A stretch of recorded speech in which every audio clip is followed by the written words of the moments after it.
Matt, I think you're an evil person. The video that I commented on yesterday was filled of lies. You have no proofs for your claims. You're only trying to fool people to believe the Bible that dinosaurs lived together with humans.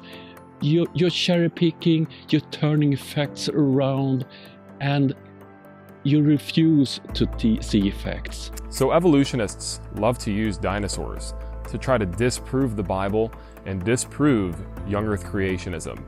And they will use God's own creation against him. But one of the things that I think is important to share with people and with your children and with your loved ones that believe in evolution is the fact that we actually find soft tissue from dinosaur bones. We find collagen, we find blood cells with hemoglobin still in the blood. We also find DNA, dinosaur DNA. And so these are all things that should have deteriorated if they died out 65 plus million years ago. And so we're finding soft tissue and DNA inside of duck-billed dinosaurs. We're finding it inside of T-Rexes with Mary Schweitzer's discovery in 2005 and in 1990. These discoveries literally prove beyond any shadow of doubt that these creatures died recently and not millions of years ago, because organic material can only last a maximum of about 10,000 years before it will deteriorate. Now, evolutionists will go running to preservation. They think that preservation techniques are the reason that the dinosaur DNA or blood with hemoglobin in the cells didn't deteriorate for millions and millions of years. And they think that somehow there was preservation that took place.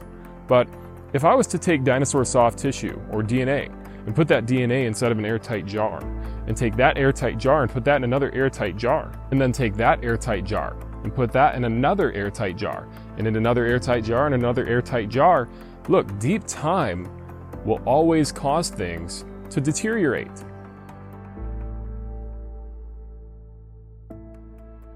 And one of the reasons that we know that these dinosaurs were buried in the recent past is because they contain soft materials inside the bones. In fact, there are 16 types of bioorganic materials that should have degraded if deep time evolution were true. 16 types: histones, blood cells, blood vessels, hemoglobin in the blood cells.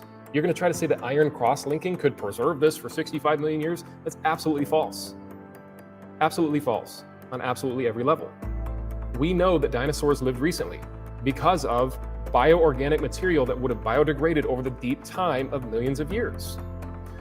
I'm not saying all this to come off as some arrogant person or something. I know that I speak in a way that is just very straightforward and to the point, but I would rather offend people with the truth than comfort them with some buttered over message. Okay, this is the truth. We find over 16 types of bioorganic materials, skin pigments, blood cells, blood vessels. We even find histones inside of dinosaur bones. You can't tell me this lasted for 65 million years. Evidence doesn't lie, and bioorganic material will always degrade over time. We find plant life inside of dinosaurs contained, perfectly preserved inside of dinosaur stomachs even. Where does he get this information from? No. Moving on. Moving on. But it is indeed dinosaur tissue. Yeah. And so what was discovered was a natural but rare preservation process involving iron cross-linking. You're going to try to say that iron cross-linking could preserve this for 65 million years? That's absolutely false. Yes, Matt. Actually, iron in the blood is the key here. You can't run to preservation and say that somehow it was magically preserved over the course of millions of years. That's just completely irrational and illogical in every sense of the word. And number two, when Mary Schweitzer had to deal with this, because remember, when she made the discoveries in 1990 and in 2005, evolutionists were criticizing her and saying that she needed to come up with a mechanism for how these things lasted for 65 plus million years.